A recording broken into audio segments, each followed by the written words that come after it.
Hello students, in the last class we have discussed about the causes of health failure and differences between healthy and disease-free conditions. In this class, let us discuss about two more concepts, that is disease and its causes, the types of diseases and causes of diseases. Disease is nothing but discomfort. Disease is nothing but discomfort or disturbed ease or being uncomfortable. What does disease look like? What does disease look like? In our body, many number of tissues, organs and organ systems are present. Particular organ system performs a specific function, and particular organ present in our body also performs a particular function. For example, digestive system is helpful for the digestion of food. That means digestive system includes mouth, pharynx, esophagus, stomach, small intestine and large intestine. All these organs forms an organ system called digestive system, which is meant for the breakdown of complex food substance into simpler absorbable form by the help of hydrolytic enzymes. That means complex food substances breaks down into simpler form by the help of digestive system. During diseased condition, we can observe some symptoms and signs. Usually diseases are diagnosed with the help of symptoms and signs. Diseases are diagnosed with the help of symptoms and signs. Any discomfort in the organs or tissues or organ system of the body leads to the development of disease. So what are symptoms and signs? Symptoms are the manifestations or evidences of the presence of diseases. Symptoms are the evidences of the presence of diseases. And these symptoms may be in the form of structural and functional changes in the body or body parts. Symptoms may be in the form of structural and functional changes in the body or body parts. That means symptoms indicates that there is something is wrong in the body. For example, cough or cold or loose motion or pain in the abdomen region, pain in the chest, headache, fever, etc. These are the symptoms. But the symptoms do not give the exact cause of the disease. Means by seeing the symptoms only, we cannot say that a person is suffering from a particular bacterial disease, bacterial infection, or a person is suffering from a particular viral infection. Because headache is a symptom which is caused due to many diseases. For example, if there is any problem with the eyesight or blood pressure or due to stress or cold, these are all the reasons which may cause common cold, which may cause headache. Means headache may indicate headache may occur due to common cold, or it may occur due to stress or blood pressure changes in the problem with the blood pressure or problem with the eyesight. By seeing the symptoms only, we cannot say the problem or we cannot say the particular or exact disease. Then signs. Signs are the definite indications of the disease. Signs are the definite indications of the disease. On the basis of symptoms, doctors doctors search for the definite signs of the disease. Usually, laboratory diagnosis which includes blood test, urine test, stool examination or scanning, x-rays, etc. Laboratory diagnosis are helpful to find out the cause of the disease. Symptoms are the manifestations or evidences of the presence of disease, whereas signs are the definite indications of the diseases. Then, diseases are broadly classified into two types, such as acute diseases and chronic diseases. Acute diseases and chronic diseases are the two types of diseases. Acute disease is a short duration disease.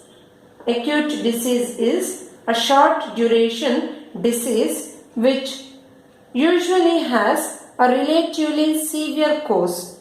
Means this disease lasts only for a few days. Within few days it will be cured.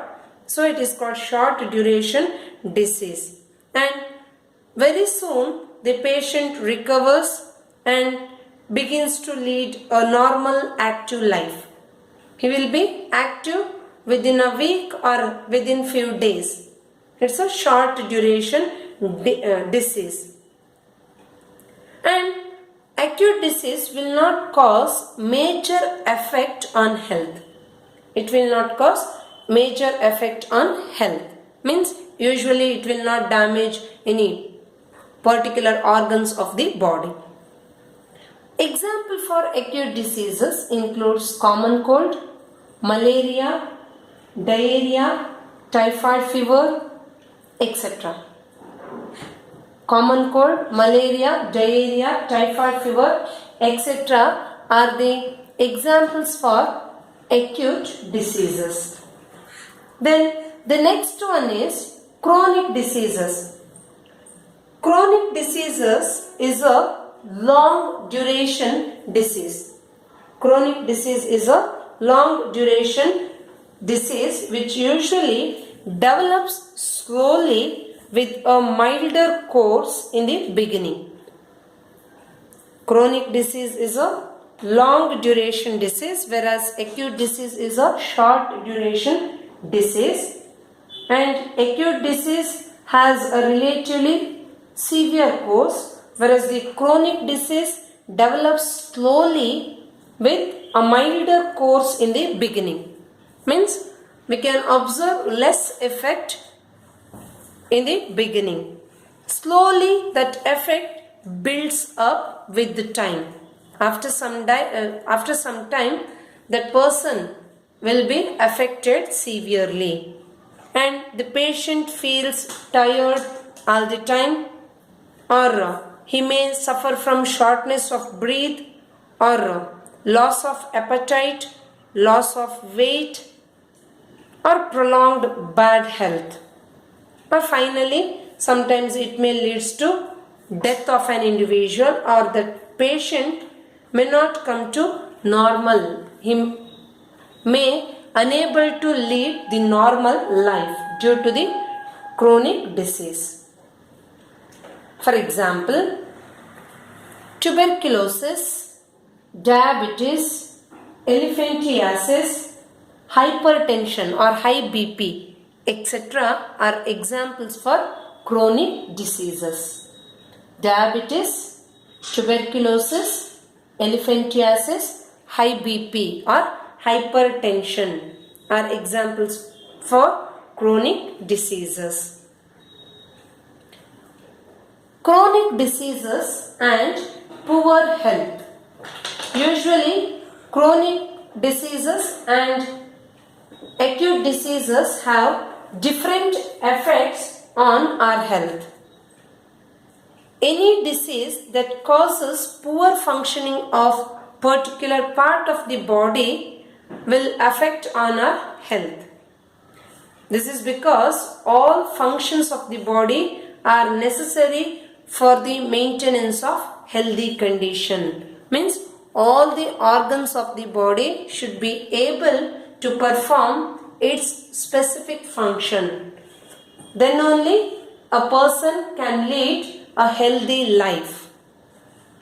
But an acute disease which is recover very soon, and it will not usually affect on the general health for longer period, whereas the chronic disease will affect on general health of an individual for longer period of time. Usually cough and cold, these are acute diseases. It will be cured within a week, and during cough or common cold there will be running nose or body ache, and these are mild symptoms. It will not cause death. But the chronic diseases such as tuberculosis, it affects the lungs, and in order to recover from tuberculosis, that individual may need to take medication or treatment for few months or for years. And for so many months or for years, that person will tire, he may feel tired all the time, or he may lose weight, or the body parts of that person may not work properly.